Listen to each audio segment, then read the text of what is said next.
All right. This hearing will come to order. Welcome, everyone. The subcommittee is meeting today to hear testimony on Chinese and Russian influence in the Middle East. I thank our witnesses for appearing here today. I will now recognize myself for the purpose of making an opening statement, and then we'll turn it over to the ranking member to do the same. Thanks so much to our witnesses for testifying today and for helping us examine patterns of Russian and Chinese influence in the Middle East and North Africa. In the fall of 2015, Russia launched a targeted military intervention in Syria to save the regime of Bashar al-Assad and ensure access to military bases on the Mediterranean Sea. Moscow has used this foothold to assert its interest throughout the region, to expand its political and military and economic influence, to reclaim its status as a great power, and to offer itself as an authoritarian alternative to the United States.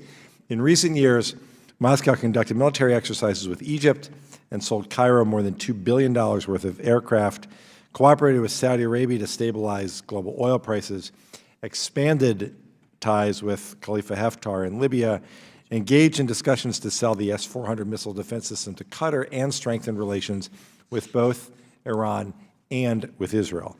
China has also expanded its influence in the Middle East and North Africa in recent years, although in a different way.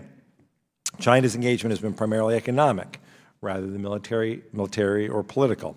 Since 1995, the region has been China's #1 source of imported petroleum.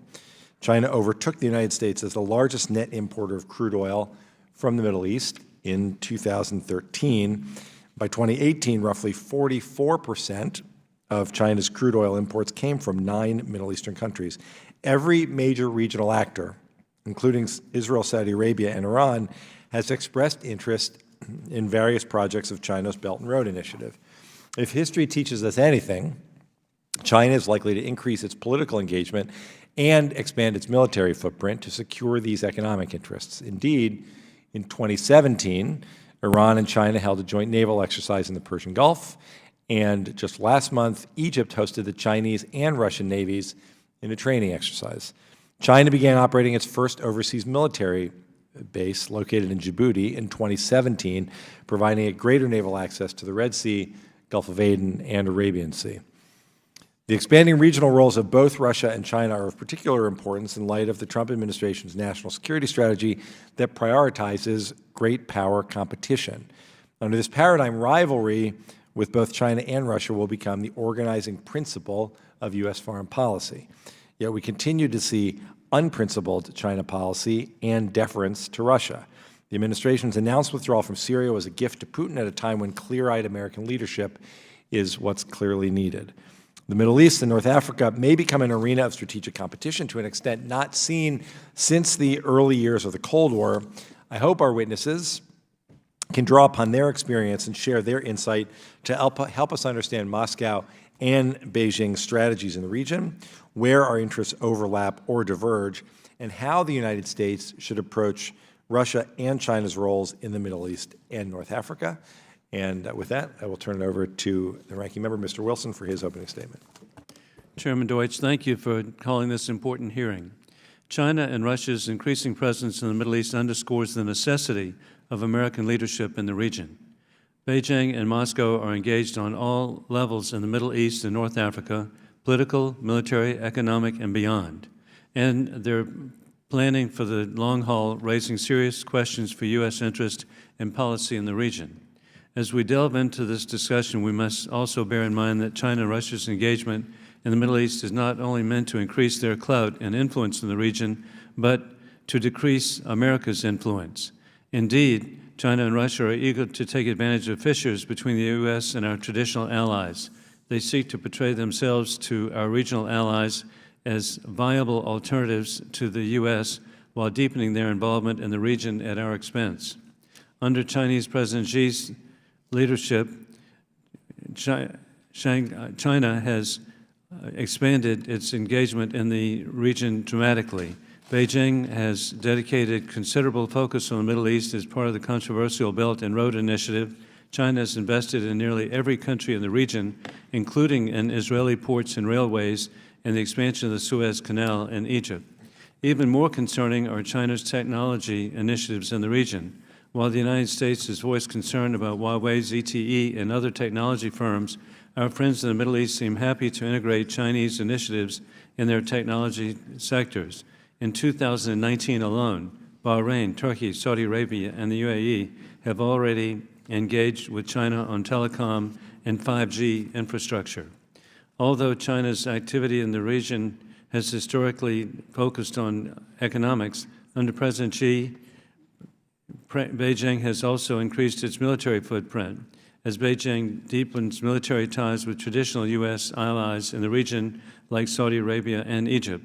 And the United States must make it clear to our partners that collaboration with China comes as a significant real-world consequence. Late last year, the U.S. Navy announced it would reconsider port calls to Haifa, Israel, once the Shanghai International Port Group, a company in which the Chinese government has a majority stake, takes over the civilian port in 2021.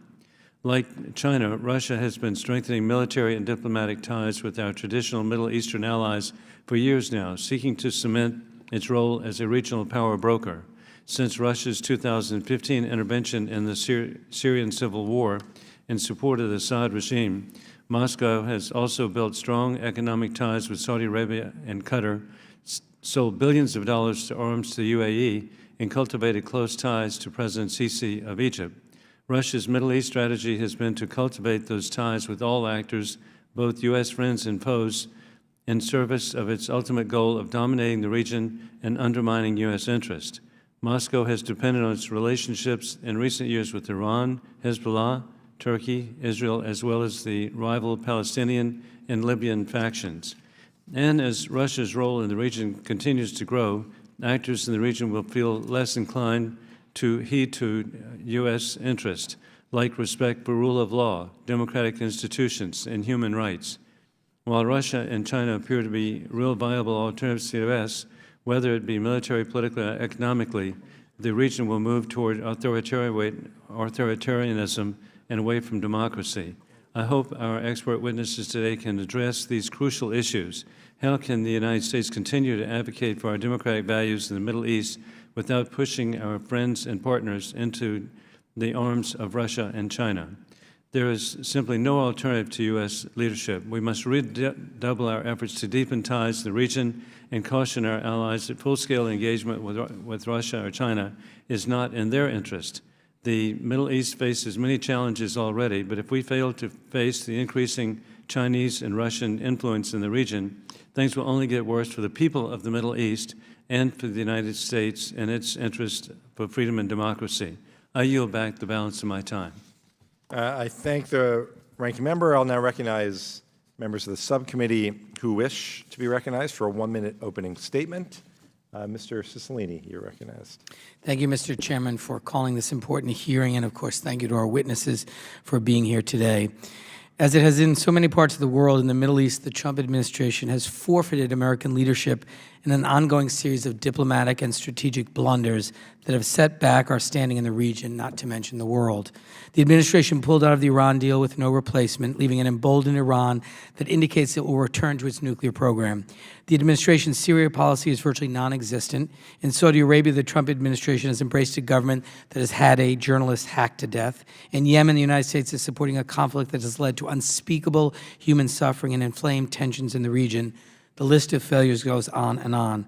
The lack of a clear U.S. strategy and diplomatic engagement in the region has created a vacuum China and Russia are already exploiting. This is making the region less stable. It's emboldening human rights offenders who take the administration's ambivalence towards human rights as a green light to crack down on civil society, further discriminate against women and LGBTQ individuals, and silence free speech. Today, I hope we can discuss the risk to American security as well as the risk to human rights posed by a rising Russia and China in the Middle East. I look forward to examining what Congress can do to support human rights activists in the region and to ensure the administration promotes American interests as well as our values. In the absence of a strategic vision by the administration, Congress must step up on behalf of the American people and set forth a path in the Middle East. And thank you, Mr. Chairman, again, for calling this very important hearing, and I yield back. Thank you, Mr. Cicilline. Seeing no other requests for opening statements, We'll move on without objection. All members may have 5 days to submit statements, questions, and extraneous materials for the record, subject to length limitations in the rules. It's now my pleasure to introduce our witnesses. Dr. John Alterman is Senior Vice President, holds the Zbigniew-Brzezinski Chair in Global Security and Geostrategy, and is Director of the Middle East Program at the Center for Strategic and International Studies. He previously served in multiple roles at the United States Department of State as an expert advisor to the Iraq Study Group, and before entering government, he was a scholar at the U.S. Institute of Peace and the Washington Institute for Near East Policy. In addition to his policy work, he teaches Middle Eastern Studies at the Johns Hopkins School of Advanced International Studies and the George Washington University. Next I will turn to my colleague from Texas, Mr. Allred, to introduce his constituent. Yeah, thank you, Mr. Chairman. I am excited to introduce Dr. Andrew Exum, a constituent of mine from Dallas. Dr. Exum is an executive at Hackett & Company, a global management consultancy.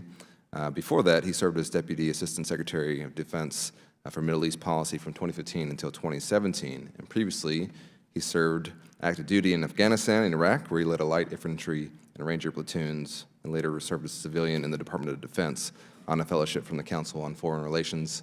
Dr. Exum, thank you so much for coming, sir. We have some friends in common who have spoken highly of you. I'm sure everything they said is not true, but we're happy to have you here, and thank you for sharing your expertise with us. Thank you, Mr. Chairman. Thank you, Mr. Allred. It's worth pointing out, as a member representing South Florida, that many of the witnesses who appear before our committee one day will ultimately reside in my district as well. Next, it's my honor to introduce Undersecretary Christine Wormuth. Ms. Wormuth is the director of the RAND International Security and Defense Policy Center and is a frequent writer and speaker on foreign policy, national security, and homeland security issues. Prior to joining RAND, she served as Undersecretary of Defense for Policy at the United States Department of Defense from 2014 to 2016. She previously served in multiple roles at the Pentagon, including Deputy Undersecretary of Defense for Strategy, Plans, and Forces, and Senior Director for Defense at the National Security Council, and she was Senior Fellow at the Center for Strategic and International Studies. Welcome, Ms. Wormuth. Finally, Ms. Anna Borshevskaya is a Senior Fellow at the Washington Institute, focusing on Russia's policy toward the Middle East, a PhD candidate at the George Mason University, and a Fellow at the European Foundation for Democracy. She was previously with the Atlantic Council and the Peterson Institute for International Economics, a former analyst for a U.S. military contractor in Afghanistan. She has also served as communications director at the American Islamic Congress. Welcome, Ms. Borshevskaya. Also, Dr. Exum, I would also extend my welcome to you as well. Thanks all of you for being here today. Let me remind our witnesses to limit your testimony to 5 minutes. Without objection, your prepared written statements will be made part of the hearing record. Again, we thank you so much for being here today, and Dr. Alterman, you're recognized. Mr. Chairman, Mr. Ranking Member, it's an honor for me to appear once again before this subcommittee. It's important to grasp that China's approach to the Middle East is both deliberate and limited. My understanding of Chinese foreign policy is that alongside the overarching desire to restore China to its rightful primacy among world powers is a profound sense of China's vulnerability and insecurity. China has no missionary zeal to persuade the world of the virtues of Chinese civilization. The Chinese government's goal is to secure itself, best done in a world driven by the bilateral relations of states. China, a country with no allies, is much stronger in a bilateral world. The United States, a country with dozens of allies, is much weaker in a bilateral world. China feels especially vulnerable in the Middle East, reliant on the Middle East for oil, dependent on its sea lanes, and unable to change the fact that the United States is the preponderant foreign power in the region. In my judgment, China has no intention of displacing the United States from the Middle East, confronting the United States in the region, or engaging in a rivalry with the United States there, and it sees no reason to do so. It feels that stabilizing the region is beyond its reach, and doing so would likely do more to antagonize potential partners than advance stability. Instead, China is happy to have the United States incur costs in the region while China derives benefits. In the Middle East, China benefits from high hopes and low expectations. China is a newcomer to the scene with relatively little history, but a domestic economic track record that's enviable by almost any measure. In some ways, China is in the place that the United States was after the First World War, a dimly understood global power holding out the promise of a better future untainted by an imperialist history. China also promises not to disrupt social values in societies undergoing profound change. That is, China promises access to the Chinese economic miracle while expressing none of the Western concerns about fostering systems that produce resilient societies. The China model has become even more attractive to Middle Eastern governments after the Arab uprisings of 2011, which reminded governments of the perils of more open political space. Further, concern that growing U.S. energy self-sufficiency will draw the United States away from the Middle East calls for these countries to put in place a hedge. You could argue that China is devising a new mode of imperialism, whereby imperialism 1.0 was imperialism, European-style imperialism. Imperialism 2.0 was the U.S.-led rules-based international order, and imperialism 3.0, or you might call it mercantilism 2.0, is a set of wholly interest-based government-to-government ties that allow the rapid exploitation of economic opportunities on what is, at least initially, a consensual basis. China represents a challenge for Western governments that seek to push governments to fight corruption, pursue technical excellence, and encourage environmental stewardship. China advertises that it provides a quick shortcut to resources. Of course, China is not relying on economics alone to advance its interests. China also deploys traditional statecraft to advance its interests and confound its adversaries. As I described in my written testimony, U.S. policy toward Iran is a multi-splendored gift for China. China is also pursuing close ties with 4 other Middle Eastern countries, Saudi Arabia, the UAE, Egypt, and Israel. Each offers something different, and despite differences among all of them, China maintains close ties with all of them. China's regional strategy is elegant in its simplicity, and it seeks engagement based almost entirely on economic cooperation. The United States, by contrast, is engaged broadly and deeply around the world, seeking to foster the sort of long-term changes that help generate economic growth and political liberalization in South Korea, Japan, Taiwan, Germany, and elsewhere. The sting in the U.S. model is it hasn't led to similar development everywhere. The Middle East, Latin America, and Africa are full of examples where U.S. development efforts failed to meet their goals. China is promising a different approach and a different set of results. We don't know yet how well this all will work. China has a light military footprint around the world, and its expeditionary capacity is limited. That means China may have difficulty securing its interests and protecting its large overseas population, which numbers as many as 600,000 in the Middle East alone. China may find that being a global power with global interests carries high global costs as well. In addition, a more checkered track record may take the bloom off the image of Chinese investment, and governments and populations may come to feel coerced into accepting economic agreements that favor Chinese interests over host country interests. What neighbors interpret as Chinese aggression tends to draw neighbors closer to each other and seek closer relations with the United States. In addition, the whole Chinese economic model may collapse under its own weight. But from a U.S. perspective, we need to be mindful that the Chinese model may pose a formidable challenge. As I see it, China sees us pursuing an expensive and obsolete model of global influence. They don't want to defeat us, they want to marginalize us. To me, the biggest danger we face in the Middle East is assuming our adversaries will confront us in the ways we're most prepared to be challenged. Facing insecurity, we double down on troops and materiel. Confronted with hostility, we respond with force. For decades, our strategy has been hegemony, which is becoming increasingly expensive to sustain. We don't really have an economic strategy. China seems to harbor no hegemonic ambitions in the Middle East and finds the doors thrown open to its influence. It seems to me that we have to rethink our approach to the region, not as we've done for 50 years. What we have done is try to lead the world to a better future rather than reinforce the status quo. And, sir, I suggest that we need to continue to make the world a better place now. Thank you. Thank you, Dr. Alterman. Dr. Exum, you're recognized. Chairman, Mr. Ranking Member, thank you so much just for giving me the opportunity to come here to speak to you today. It is a privilege to represent the great state of Texas and the 32nd Congressional District, which is ably represented by Colin Allred. Thank you so much for that warm introduction. If it's okay with you, I'm just going to summarize my prepared remarks before the committee. As some of you know, from 2015 to 2017, I was the Deputy Assistant Secretary of Defense for Middle East policy. I do not have any type of background in Russia. I don't speak Russian. I've never even been to Russia. But in the summer of 2015, we assessed as a department and as a government that the Assad regime in Syria was nearing something close to collapse. And thanks to the benign guidance of Christine Wormuth, we assembled a kind of tiger team within our office to go over scenarios that we called catastrophic success. In other words, what would it look like if the Assad regime collapsed, overnight, or collapsed very rapidly in a way that would in some ways be welcome, but in other ways would seriously endanger U.S. interests. Now that's what we saw from a five-sided concrete box in Northern Virginia.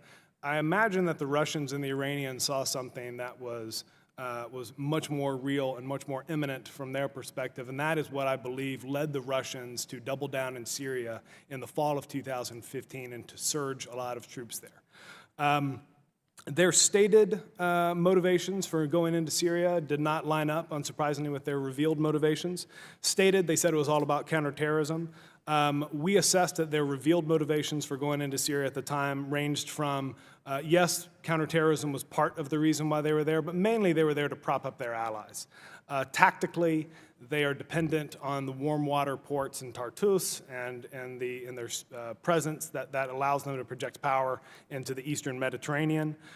We also assessed that kind of strategically, this was about the Russians saying enough, especially after UN Security Council Resolution 1973 and the way that was used to overthrow the regime in Libya. Russia, which has always feared and has greatly resented the color revolutions and the Arab revolutions, the Arab Spring, which they saw the United States and its Western partners as being behind. This was a way for them to draw a line in the sand and say that's not going to happen anymore. They also used it as an opportunity to build their own coalitions. Part of this was to say, yes, you, America, you have a 48-nation coalition, but we, Russia, we also have a military coalition, and you need to look at us as a peer, as somebody that's worthy of being taken seriously. And then second, and perhaps most importantly, this was in some ways Russia's entree back into the international community after the isolation which accompanied the invasion of Crimea. The decision about whether to talk to the Russians about Syria was a controversial one within the administration. I and many members of the Department of Defense were not in favor of this. From my perspective, I viewed Russia as arguably being the least important member of their coalition, that coalition which included Hezbollah, Iran, the Assad regime, and that even if we were able to reach some sort of accommodation with the Russians, I didn't think they'd be able to deliver on it. By contrast, we could deliver our coalition. Second, we believe that they would use these negotiations as a way to buy time and space for them to pursue their true military objectives. Again, they said this was about counterterrorism, but in point of fact, we all knew where the terrorists were. The Jabhat al-Nusra was in the northwest of Syria. We had the Islamic State in the east. Russia concentrated its military power in recapturing those key urban areas such as Aleppo and Damascus that the regime valued. They were 100% aligned with the regime's overall goals. However, in the negotiations, I will confess that we found the Russians to be relatively scrupulous. It's a quirk of Russian bureaucracy that they will actually lie to one another. So you could be talking to a Russian general or intelligence officer or diplomat who will be presenting in good faith what they believe to be the case when you know it's not the case. And this leads to the second point, which is I also think they use these negotiations, and we were very conscious of this at the time, to not only find out what we knew about Syria, but find out how we knew what we knew about Syria, because they were very interested in the sources and methods that we've been able to develop, quite frankly, over the Cold War. In the end, I have to say that, although we in 2016 somewhat chuckled when we saw the Kuznetsov, Russia's only aircraft carrier, belching across the Mediterranean en route to Syria, the Russians were successful in Syria. And the way they've used that success and the success of their coalition has essentially been to tell our traditional partners in the region, the United States is a fair weather ally. We are with you fair or foul weather. We are an all-weather ally, and Russia and Syria is the proof. And I remember when I left the Army and went to graduate school and was studying the Middle East, when we talked about the Russian presence in the Middle East, we talked about it as a historical artifact. That's no longer the case today. It wasn't the case when I returned in 2015, but Russia is here to stay, and for many of our traditional partners, the Israelis, the Saudis, the Egyptians, dealing with Russia as a member and as a presence in the region is quite simply not optional. I'm happy to take your questions on more about the negotiations or about how we view the Russians, but I'll do so during Q&A. Thank you. Thank you very much, Dr. Exum. Ms. Wormuth, you're recognized. Good afternoon, Chairman Deutsch, Ranking Member Wilson, members of the committee. Thank you so much for offering me the opportunity to be a part of this excellent series of hearings. I really commend you for the light that you're shining globally on the role of Russia and China. China and Russia's increased engagement in the Middle East in recent years underscores that the United States is in a new era of strategic competition, one that's taking place at a time when many Americans are understandably fatigued with the role of the United States as leader and world's policeman. So I wanted to offer a few thoughts as a bigger frame, maybe, to talk about what's at stake at this competition and what are the players competing for. For the United States, I think our goal is to ensure our continuing prosperity and security in an increasingly complicated and contested world. Russia, on the other hand, a country with a very strong military but a deteriorating economic picture, seeks to preserve its status as a great power for as long as it can. China, on the other hand, fueled by its tremendous economic strength, is pursuing a long-term strategy aimed at restoring what it sees as its rightful and traditional historic place as a world power. To prevail in the competition, Russia is basically trying to disrupt the international order, reestablish what it sees as its rightful sphere of influence, and to weaken the cohesion of our transatlantic relationship with Europe. China sees the United States as trying to contain its rise and wants to both reestablish its primacy in Asia relative to us and also adapt the international order to better accommodate its preferences and objectives. Looking at Russia and the Middle East specifically, it sees its presence there as a way to highlight its status as a great power at a time when America's influence in the region is seen as waning. Moscow's strategy, as my colleagues have said, rests on maintaining good relationships with all the countries in the region and really focusing on maximizing its opportunities while minimizing its potential for losses. Moscow is deeply concerned about the potential for the spread of Islamic extremism to Russia, and in Moscow's view, the Arab Spring, as well as our interventions in the region, have destabilized it significantly. Russia presents itself, in contrast to the United States, as a reliable partner that won't lecture about human rights or societal freedoms, but is very interested in trade, investment, and energy with the countries there. Sustaining its transactional approach to the relationships in the region is getting harder, though, for Russia. While Syria didn't turn out to be the quagmire that former President Obama and others predicted, Russia's military involvement there is in its fourth year, and there is no diplomatic resolution in sight to the conflict.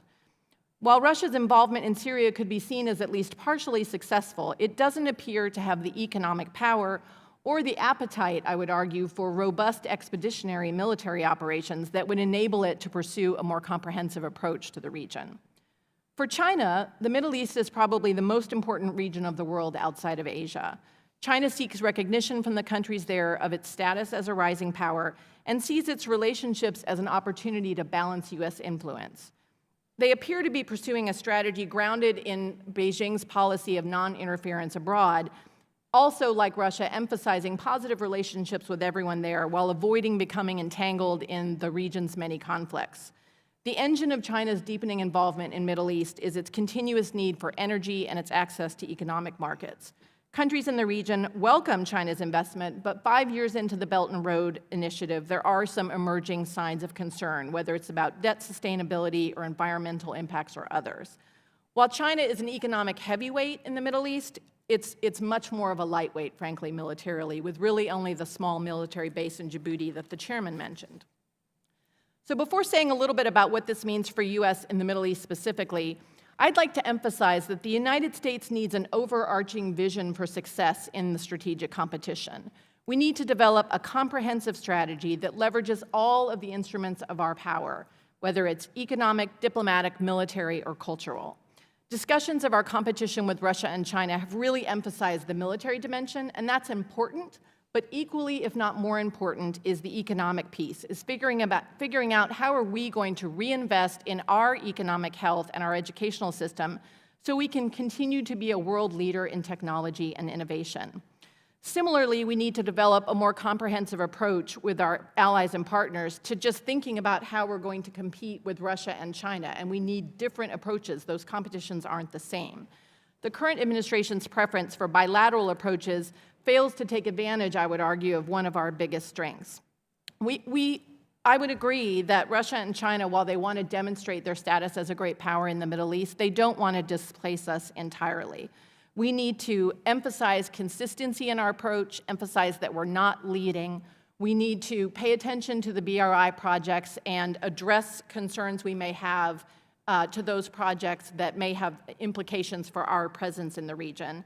And finally, I would argue we need to avoid overreach if we're going to compete successfully. Almost 20 years of our military operations, many of them in the Middle East, have led to not only the deaths of thousands of American military personnel, but they've also eroded our standing in the world and frankly created opportunities for Russia and China to make gains at our expense. So as we think about any future decisions for use of force in the Middle East, I think we need to learn from our experiences in Iraq and Libya and Afghanistan and think hard about our vital national interests. Thank you, Ms. Wormuth. Ms. Borshevskaya, you're recognized. Thank you. Chairman Deutsch, Ranking Member Wilson, honorable members, thank you for the opportunity to testify today. In my written testimony, I have gone into detail about Russian President Vladimir Putin's strategic objectives in the Middle East and North Africa, how those work against our own national security interest, and to that end, I touched very briefly on China. For the sake of brevity, let me summarize. Vladimir Putin ensured Russia's long-term prominence in the Middle East and North Africa. Washington must now take Moscow into account in the region to a degree it hasn't had to for years. The Kremlin is primarily concerned with its own survival, which it views as intrinsically connected to its relationship with the United States, and more broadly the West, in a zero-sum search for great power status. For Putin to win, the US has to lose. And Putin needs victories, especially given the trajectory of Russia's domestic politics. A long-term military presence on the Mediterranean appears to be a critical component of Moscow's goal to deter the West.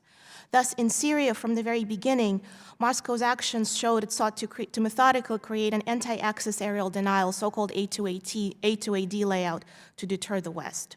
This position provides Moscow with greater leverage over NATO's southern flank and creates a springboard for further activities. Moscow benefits from low-level conflict in the region and has an interest in perpetuating it. This situation necessitates Moscow's presence, elevates its importance, creates opportunities to sell weapons to all sides, and gain leverage over all players to create dependence on the Kremlin. Thus, Moscow manages conflict, but doesn't bring a genuine resolution. It is thus wishful thinking that Moscow, for example, will restrain Iran in the region. In this context, Moscow's approach to the region is flexible to ensure a position of a power broker. The Kremlin courts every major player in the region, and increasingly they court Moscow. American allies from Egypt to Turkey, Israel, the JCC, and Morocco, to one degree or another, have come to see Putin as a necessary reality, a mediator who can talk to all sides and offer a more reliable partner than the United States. Key areas of cooperation are political, military, economic, including energy, diplomatic, and soft power focused. Not only does Turkey continue the discussion about the purchase of the S-400 from Russia, a purchase that appears to reflect reality rather than mere posturing, but Russia is also building Turkey's nuclear power plant, while Sputnik plays an important role in Russian information operations in the country. Moscow has managed to pull Egypt closer into its orbit through arms, nuclear energy, and economic deals. Russia also inked agreements with Morocco that include cooperation on nuclear energy. Moscow projects power without incurring significant costs as it continues to improve Russia's military capabilities, boost arms sales to the region, and develop economic ties in the energy and other sectors. Meanwhile, Washington's overall commitment to the region remains ambiguous. To touch very briefly on China, Beijing's involvement in the Middle East thus far has been primarily economic. The Russia-China dynamic is complex, but specifically in the Middle East, Beijing has sided with Russia and also seemed happy to have Moscow take the lead in the region. China's involvement holds major strategic implications for the Middle East, but so far Beijing has not expressed a desire to be a power broker or a security provider there. I made a number of policy recommendations in my testimony, which I'd like to summarize. First, compete for the region. What happens in the Middle East rarely stays in the Middle East. We increasingly talk of realignment towards great power competition, but in this context, the overall retreat from the region that began under the Obama administration continues. This situation makes it easier for our adversaries to step in, and indeed, this is what Putin has done. Second, we need to craft a clear strategy of dealing with Russia.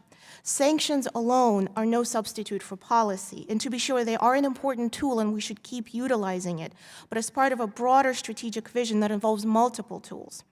To that end, we also have to promote a clear narrative. Moscow has much appeal in the region. Putin's worldview that runs counter to democratic value resonates in the Middle East. The U.S. has yet to counter it effectively, especially in the context of our own internal polarization and self-doubt. Lastly, we have to remember that there are no quick and easy fixes, but with strategic and moral clarity, the U.S. can reclaim its leadership position and succeed in the unfolding great power competition. Thank you. Thank you, Ms. Borshevskaya. We will now move to member questions under the 5-minute rule. I'm actually going to defer until later, and we'll start with the ranking member, Mr. Wilson, and then alternate between the parties.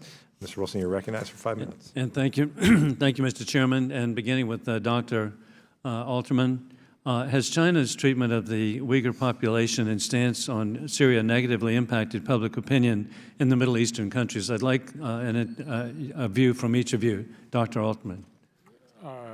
Congressman, it is remarkable how little public comment there has been outside of Turkey, which has an ethnic tie to the Uyghur population. I think this is a consequence of the fact that governments in the Arab world generally have very tight control over the press. Governments have decided for reasons of diplomatic interests and economic interests, they don't want to antagonize the Chinese, and they have been pointedly silent in many cases about the oppression of the Uyghurs and the collection of perhaps 1 million Uyghurs into what appear to be concentration camps. And Dr. Exum? No, I have nothing to add to that. I think that's exactly right. I think the most notable thing has been the silence of the large Arab states with respect to the internment of the Uyghur population. Thank you. Ms. Wormuth? I would just add, I think I would absolutely agree with Dr. Alterman that because the government has such control, there isn't a lot of public discussion of it. But I think to the extent that Arabs, if you will, on the street, that Muslims on the street are aware of it, it is probably quite unpopular. It's also worth noting, I think, that the Chinese diplomats place a lot of emphasis in their interactions with officials in Middle Eastern countries, basically saying, don't criticize us publicly. That's one of their diplomatic goals, and they have been, sadly, very successful to date. And Ms. Borchesaya? Yeah, I would agree with everything that was said. It is the silence on this issue in the region has really been quite remarkable, and I agree also that the Chinese diplomats indeed press this issue over and over again. What's also interesting is it is rare that the Chinese, when in public, Chinese diplomats would talk about their own Muslim minority. It's as if it does not exist. And Ms. Borcheskaya, you have referenced this about the development of nuclear facilities by Russia. What has been the level of involvement of Russian nuclear energy sector investments? And is there any, what is our ability, and I want each of you to answer this too, for the United States to compete? Sure. So with Turkey, as far as I understand, the construction of a nuclear power plant has already started. With Egypt, there was an agreement signed several years ago, and there's plan to begin construction in about 2 years. And Russia is helping Egypt finance the construction. They're essentially giving them a loan. With Morocco, the agreement is more tentative. There's simply been an agreement on nuclear cooperation. It's unclear where that's headed, but the very fact that it's taken place is significant. And back again, what can the United States do to compete? Well, I think, again, it goes back to being, for one, to get Egypt, for example. Egypt used to be our partner in nuclear energy security. That's not the case anymore. I think, again, it goes back to a consistent presence in the region, demonstrating to the region that we're committed, that we're not leaving the Middle East. The major issue is that so many of our allies are hedging bets, that they feel we are very much ambivalent in what we want to do. Thank you. And Ms. Wormuth?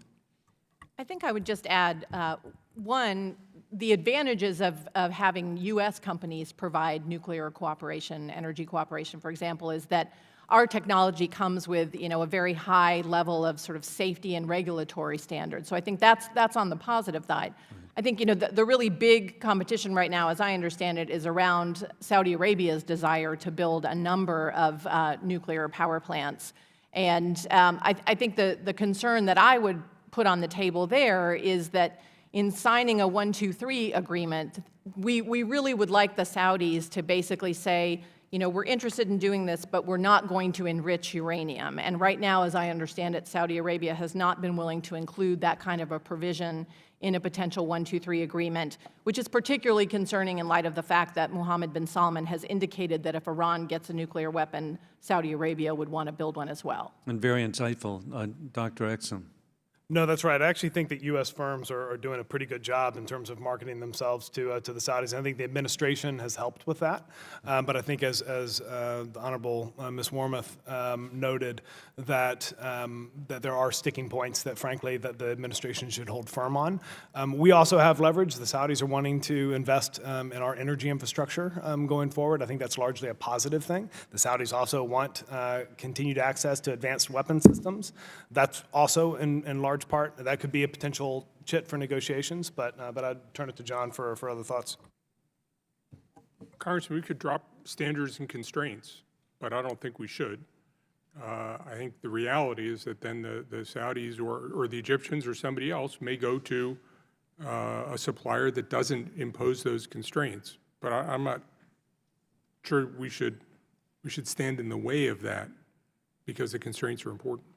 Thank you all very much. Thank you, Mr. Wilson. Mr. Cicilline, you're recognized.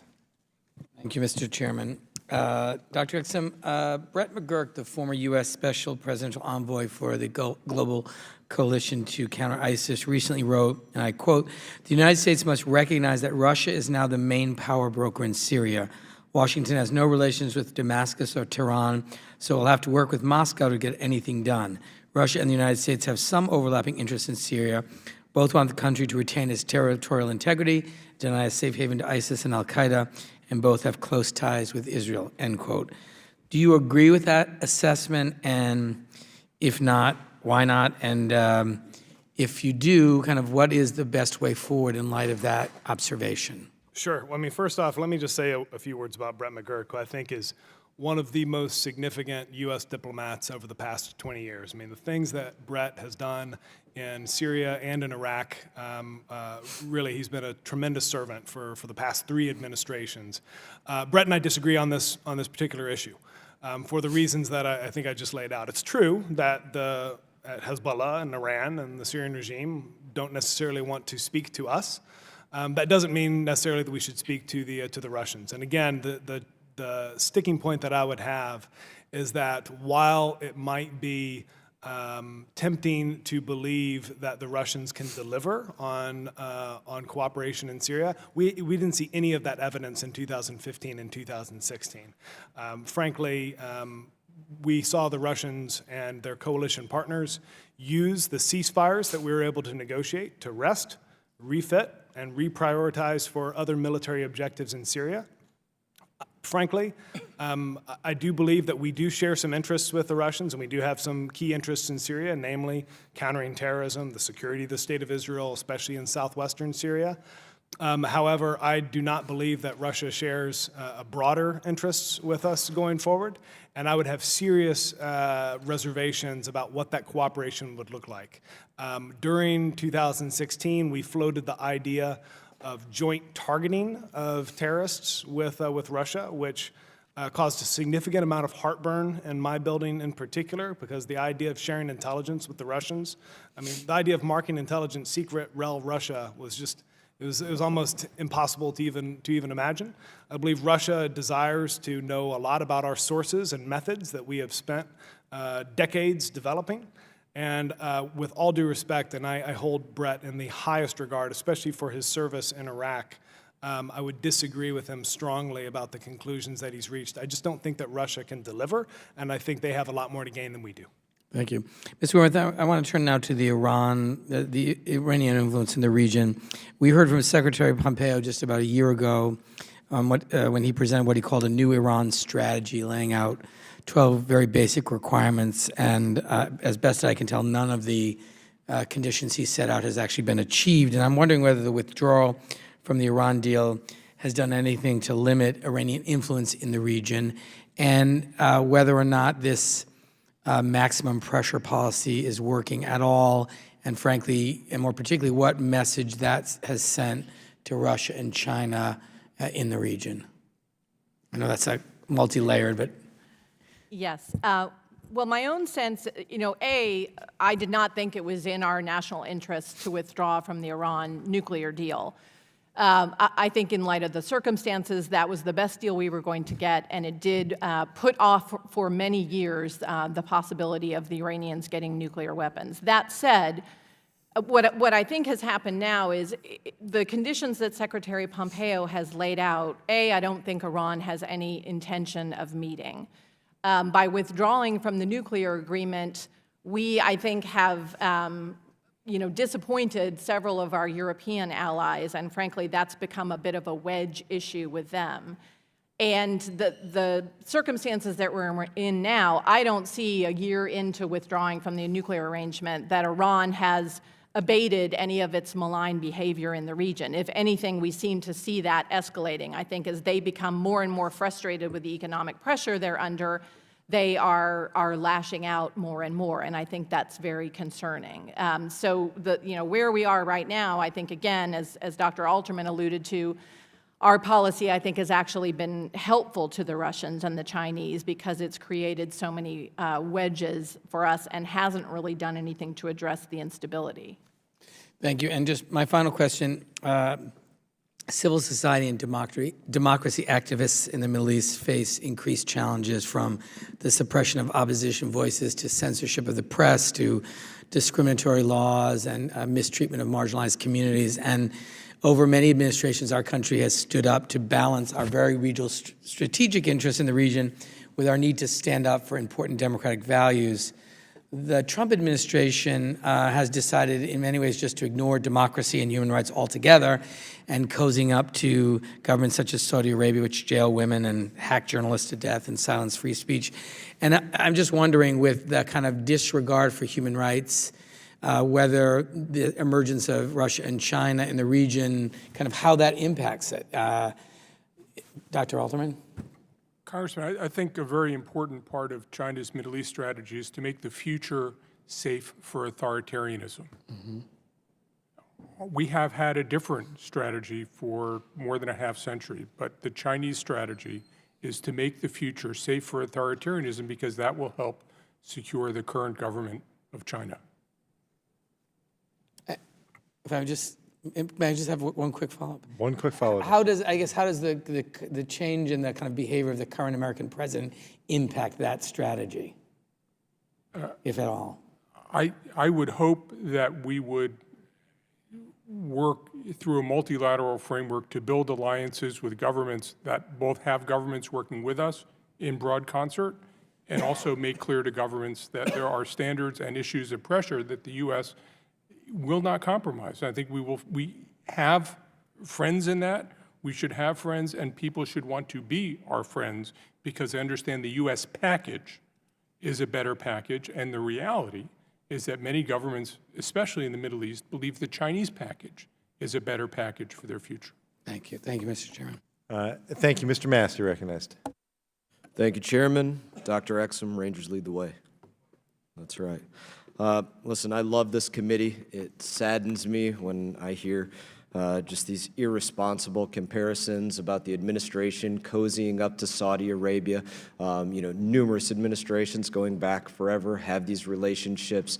Anybody could go out there and say President Obama working a deal with Iran is cozying up with, the greatest human rights abuser that's existed, in this modern era.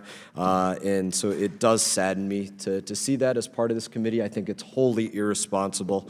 Beyond that, I would also say this. If any of my colleagues on this committee think that we should go out there and have further engagement in Syria, then I would encourage them to author an authorized use of military force in which you very specifically lay out exactly how many U.S. lives, U.S. limbs, U.S.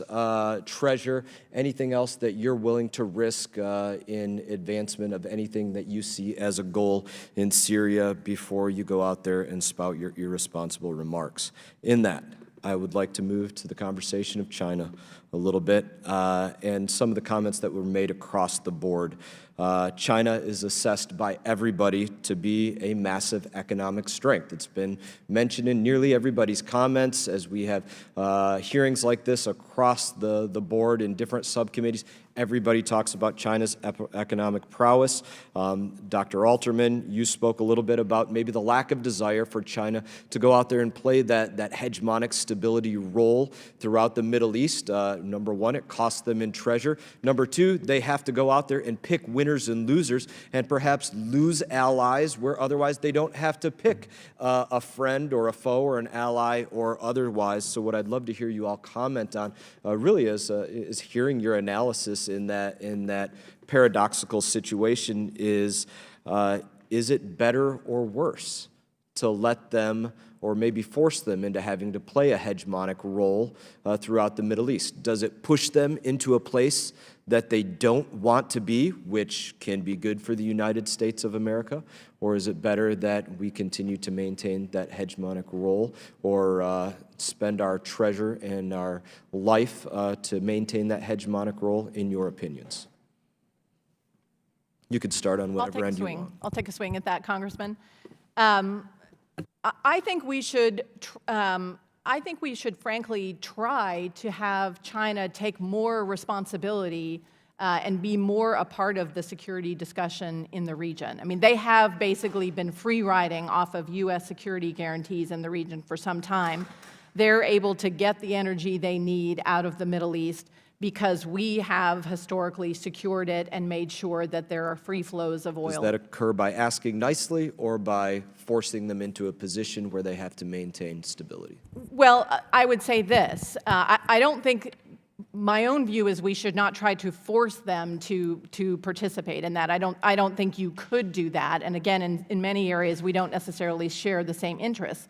That said, I do think we could continue to do, for example, under the Obama administration, we did go to the Chinese and say, be a part of the anti-ISIS campaign, participate. You all tell us all the time you're worried about terrorism, you're worried about the spread of Islamic extremism, so come and work with us together, to fight this common threat. They were not willing to do that at the time, but I think we should continue to ask them. Again, we also asked them to be a part of the response to Ebola, which obviously was in Africa, not the Middle East.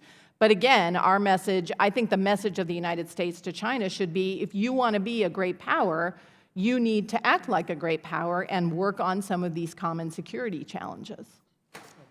Certainly. If I could add, when we started shared awareness and deconfliction exercises off the coast of Somalia for counter-piracy, the Chinese first said, we don't want to have anything to do with it. And then finally they decided to start coming, and then we said, okay, we got the problem fixed. We're going to stop holding them. And the Chinese said, please keep holding them. So the Chinese have been willing to engage a little more militarily.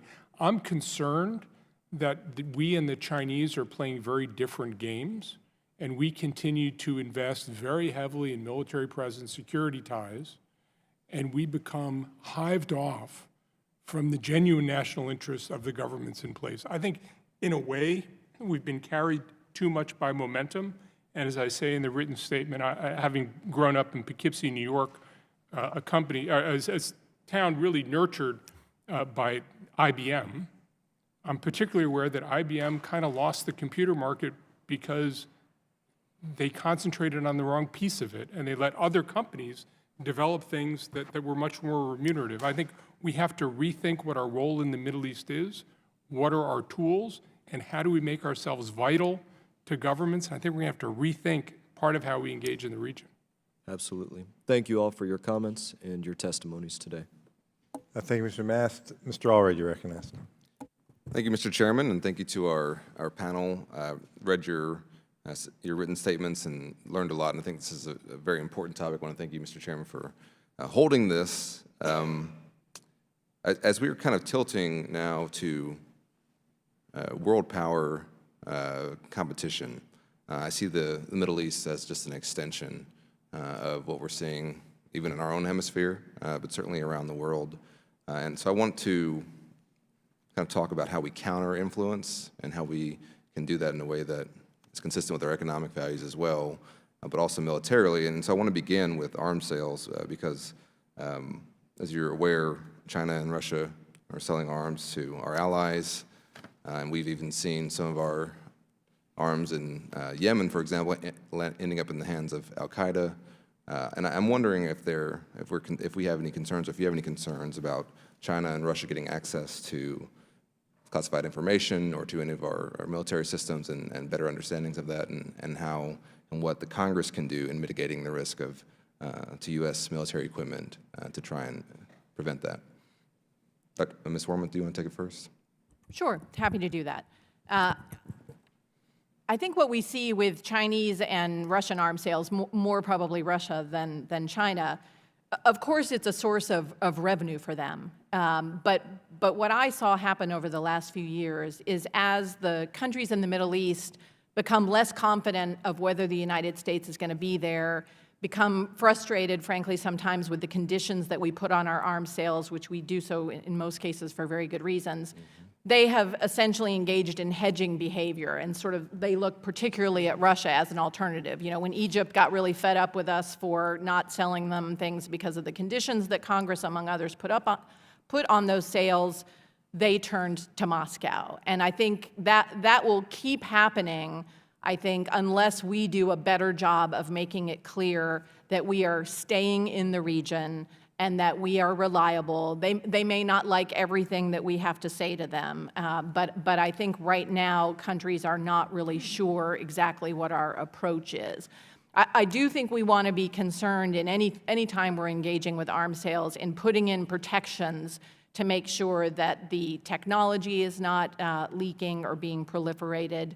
And there are a lot of mechanisms already in place, but I think to the extent that Congress can emphasize the importance of those conditions in the various sales that the administration may be contemplating, those are very important.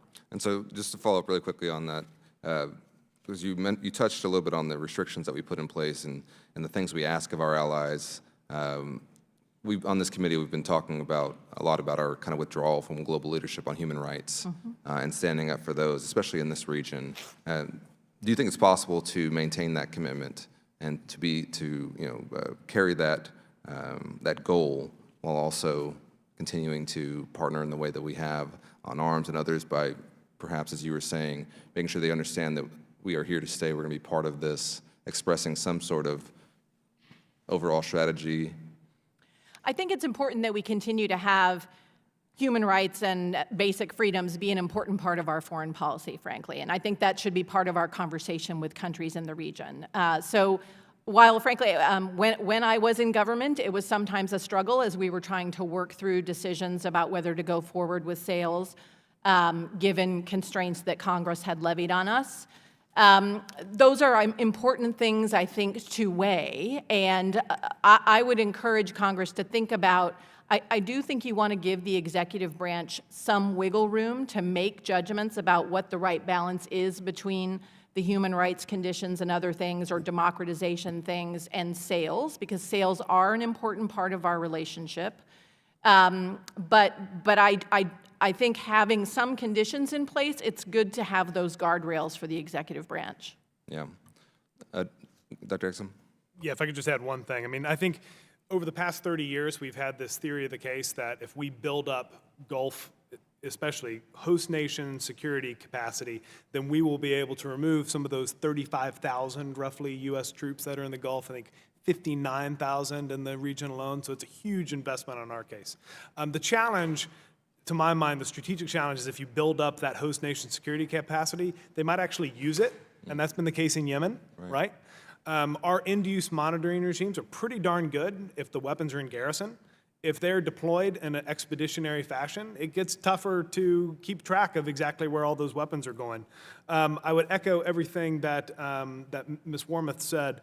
I think that the Senate has done a good job in forcing a binary choice on Turkey with respect to the F-35 and the S-400.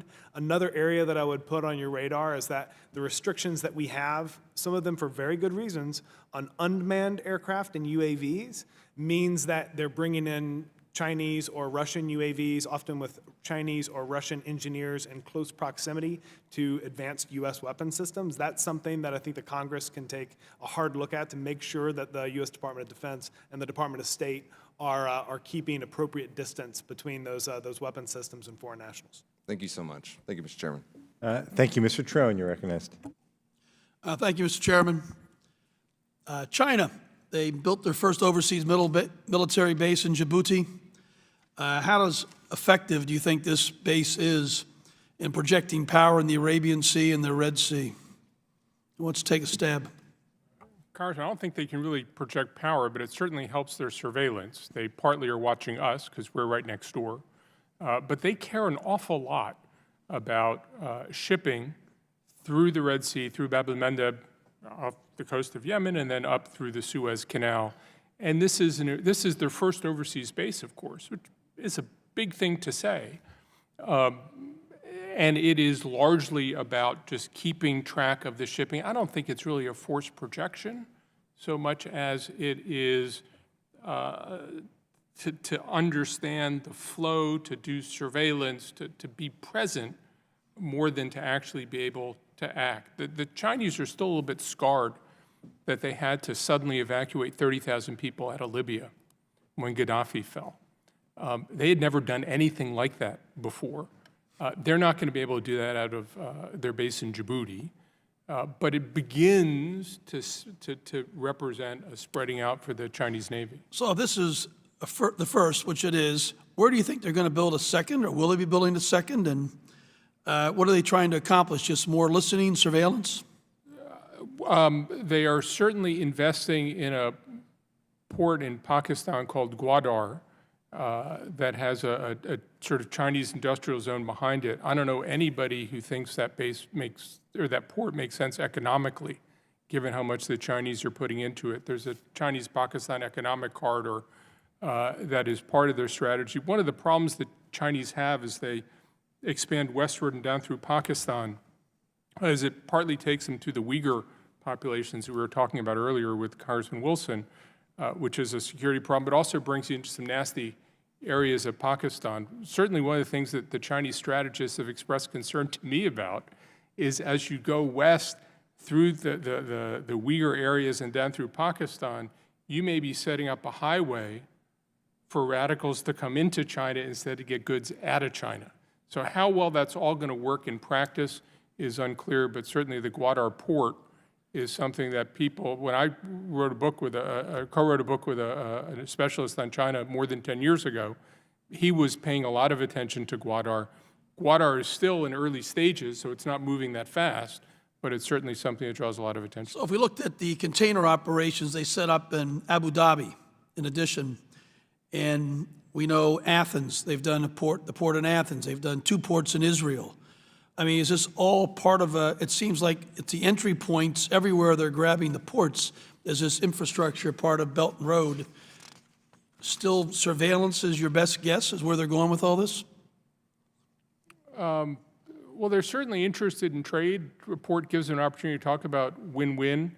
What amazes me about the Belt and Road, frankly, is how little money they've put into the Middle East and how much benefit they've gotten out of the Middle East, because everybody projects their country to be the central node for the Belt and Road in the region. So the Iranians, I think, are getting a lot of investment and are very enthusiastic about it. And that there's something I talk about in my testimony about the sort of way China thinks about Iran. But the Egyptians are very enthusiastic. The Emiratis are very enthusiastic. The Saudis are enthusiastic. The Qataris are enthusiastic. Everybody seems to think that Belt and Road is going to put them front and center with a rising power in the world. And I think, frankly, the United States hasn't had a counter to it. We tie people up in regulations. It all seems tedious. Let's jump over to technology a second with Huawei. We talked, you may have talked about that already before I missed it, but I mean, with Huawei, they're taking over the communications gear. They're low bidding it to get in and get down and buy. I'm a business guy, to buy into the market. I mean, what dangers do you see in our intelligence and loss of data privacy? I think some of my other colleagues may talk better. It's a profound issue and gives them profound insight should they choose to use it. I think, Congressman, I would just add, the concern I think that we have to have front and center with Huawei is the fact that it is essentially a state, it's not a state-owned Chinese company, but it is probably a state-directed Chinese company. And hence, anything like that, if they have a global presence, if you will, and posture into the 5G network, for example, they're going to have, the Chinese government is going to have access to that as a result of the fact that Huawei is a state-directed company. And I think that's the reason we have to be so concerned about that. I would encourage the administration to really start thinking in a comprehensive way about how do we talk to our allies and partners around the world, whether it's in Europe, in Asia, in the Middle East, to help level set everyone to what the threat is so that we can have a more coordinated. So you believe it compromises our data that's being transmitted through the 5G eventually? I'm no IT expert, but I would be very concerned about it based on what I know. Thank you. Thanks very much. Thanks again to the witnesses. I want to just go back to Russia and comments that were made earlier. Russia is an all-weather ally, a reliable partner that won't leave. And Ms. Borshevskaya, you talked about Iran. We can't expect them to affect Iran. I want to talk about Russia and Iran. What do we make of where the relationship is going? We know of Russia's relationship with Israel and the agreement that they seem to have reached, where Israel is able to do what it needs to do to protect itself. But what should we expect of Russia? Can we expect Russia to play any role in helping long-term with the Iranian presence, Iranian malign activities, or when you say they don't lecture, should we just expect the relationship between Russia and Iran to grow stronger? Yeah. Sure. So first, there's oftentimes when the conversation starts about Russia and Iran, there's an emphasis on the history between these two countries, and the history is one of largely animosity. The problem is that that's increasing. That has not been relevant in the last several years, and certainly Syria in particular brought the Russia-Iran partnership to new heights. And frankly, if you look at what Russia did in Syria, one reason why they've been so successful in Syria is because they've relied on Iran to do all the heavy lifting. So, back when the intervention started, many had thought that this would be another Afghanistan for Russia. The reason why it wasn't is because Iran did the hard work. Russia is interested in trade with Iran.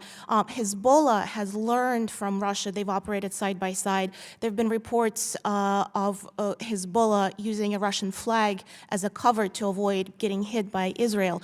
Hezbollah have traveled to Moscow. Putin had invited them to Moscow. So the Russia-Iran partnership, really it's unprecedented in the grand scope of the history of these two countries in 500 years. Now, at the same time, Russia certainly has good relations with Israel, and that is important for the Kremlin as well. They've been able to Kremlin has been able to balance these relationships, and as you said, they've reached an agreement. Israel has been able to conduct its strikes, but at the same time, Russia, by its very presence, by its nature of presence in Syria, is able to collect intelligence on Israel, not just on the U.S. and the U.S. coalition, but also on Israel. And certainly, you know, the fact of the matter is Israel's freedom of action is dependent on Russia. Yes, they've given it, but they're dependent, and I think that's the point. So, thanks, Ms. Wormuth. Let me just go to you on this. Is there longer term, should we expect this relationship to grow?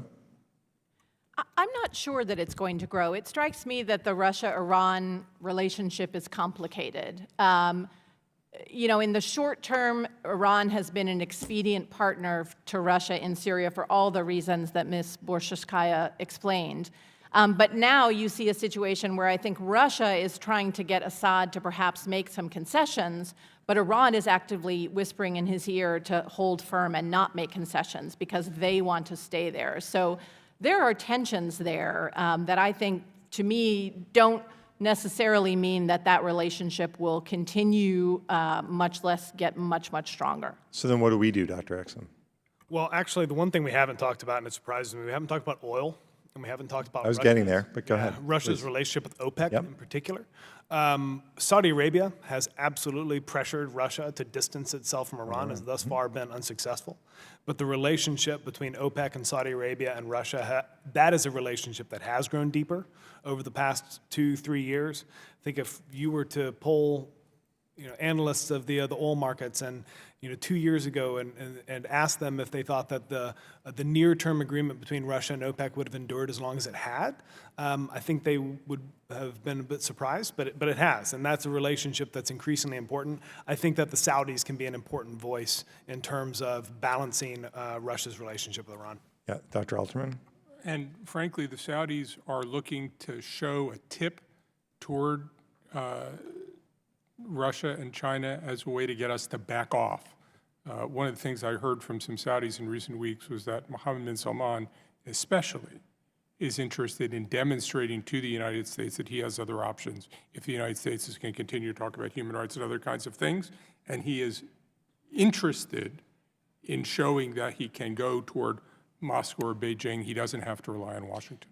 And Moscow may not lecture in the region, but for the Saudis, if their relationship with Iran is there are no strings attached, that's going to start to affect the relationship between Saudi and Russia. Let me just, Dr. Alterman, stick with you on the issue of oil.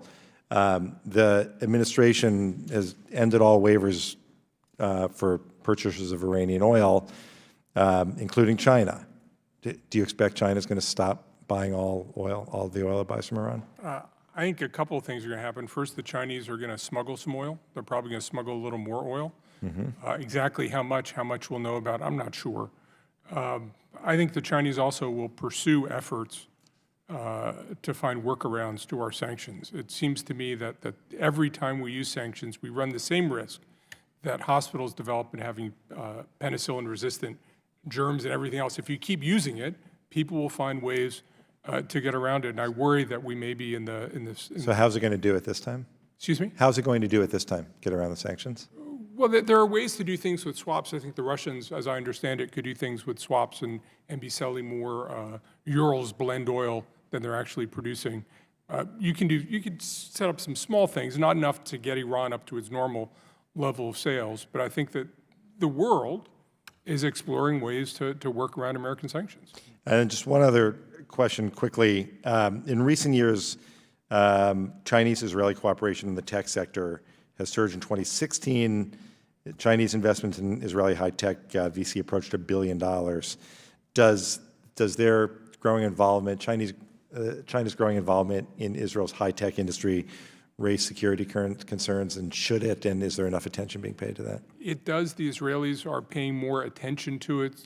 There was a report in Foreign Policy a couple months ago saying that the Israeli National Security Council prepared a report about foreign investment, which was really about Chinese investment in Israel. I'm going over there in a couple weeks, and we'll be talking to people specifically about this issue. And frankly, I've been surprised at the level I've been able to set up meetings to talk about this issue.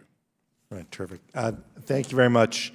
Mr. Mast had an additional question or two. Yes, thank you, Mr. Chairman. I was worried after 13 minutes, we stopped alternating sides here. So thank you for the time. You're Listen, welcome. We just wanted to get through all the questions. yeah, as would I. Thank you. I would like to go back to Iran and Russia now. Got to speak earlier about China and Russia. Would love to hear from each of you. In your opinion, did the Iran deal, the JCPOA, did it bring the United States and Iran closer together, or did it bring Russia and Iran closer together through the parameters of the Joint Comprehensive Plan of Action? I'll take a swing at that again. I think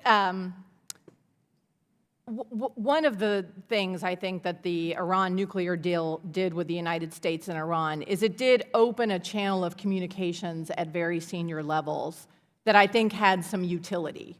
And I don't think we necessarily have the same channels at the same levels right now. So for example, where it had some utility was, I'm sure you'll recall, Congressman Mast, when our sailors found themselves in Iranian waters and were taken prisoner, essentially, that situation was resolved, I believe, more quickly than it probably would have been because there was dialogue. Beyond that, I'm not sure, I wouldn't argue that it brought the United States and Iran closer. I think, many of us who worked in government at the time didn't have a lot of illusions about the possibility that, peace and happiness was going to break out. Did it bring Russia and Iran closer together? My own sense is what brought Russia and Iran closer together was, frankly, the cooperation in Syria more really than JCPOA itself. That's my personal assessment. Dr. Exum, Dr. Alterman. Yeah, I'm doing this with some trepidation because there are very few people I respect more than Christine. But I think that the JCPOA was fine as far as addressing Iran's nuclear issue, but there were some outsized hopes within the last administration that it would open the door for a broader dialogue with Iran, and I think those hopes were unfounded. We saw plenty of evidence that the Iranians were happy to talk to us about nuclear issues and about the JCPOA and about enforcement, any issues around that. But Syria is the best example of Iran not wanting to speak about issues that didn't have to do with the JCPOA.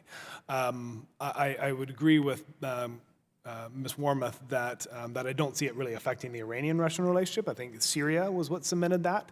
But I think the JCPOA, which I also supported and which I think was fine for addressing one of the three threats Iran posed, the other being its asymmetric activities and its conventional weapons buildup, it's fine for those purposes, but it did not lead towards any greater thaw in the relationship. And I just think we have to be honest about that. Congressman, I frankly think we're going to have hostile relations with Iran for the rest of my professional career. I don't think the JCPOA would have changed that, but I think what it did is it got us on the side with all the economies of the world that matter, with a number of allies to pressure the Iranians, and the fact is the Russians and the Chinese were with us holding the Iranians to account. What it seems to me, it partly explains Russia and Iran coming together, is they both have an interest in splitting us off from our allies. And one of the things I really worry about is that we are much more isolated in the world in carrying out policy. When the administration had their meeting in Poland, it highlighted not the world's revulsion at excesses of the Iranian government, but the fact is the U.S. was adopting a policy that its allies didn't, that our policy toward the JCPOA is shared by 4 countries in the world, and all of our allies are on the other side. And that's what I really worry about in the region, is for so many of these hard problems, it feels to me like we're taking them on by ourselves, and that is exactly what opens the door to the Russians and the Chinese doing better. Where we are most powerful is when we speak for 100 countries at once. There's no country in the world besides the United States that can gather 100 countries behind it, and we're not trying to gather 100 countries behind us. Thank you all for your thoughtful responses. Yeah, if I could just add a comment, I agree that it was really Syria that mattered more for bringing Russia and Iran together.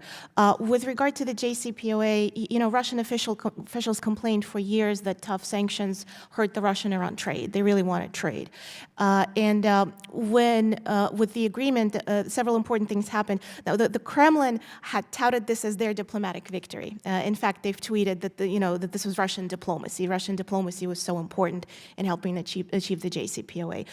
What they'd also done is they sold the S-300 to Iran immediately after the deal. That was an important element. What's also interesting is that they certainly, and the Russia-Iran dynamic is very complex. It is a very complex relationship.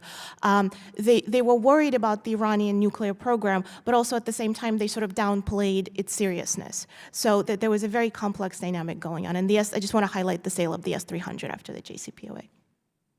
Great, thanks. I want to thank the witnesses for being here today and the members who have been here to ask questions.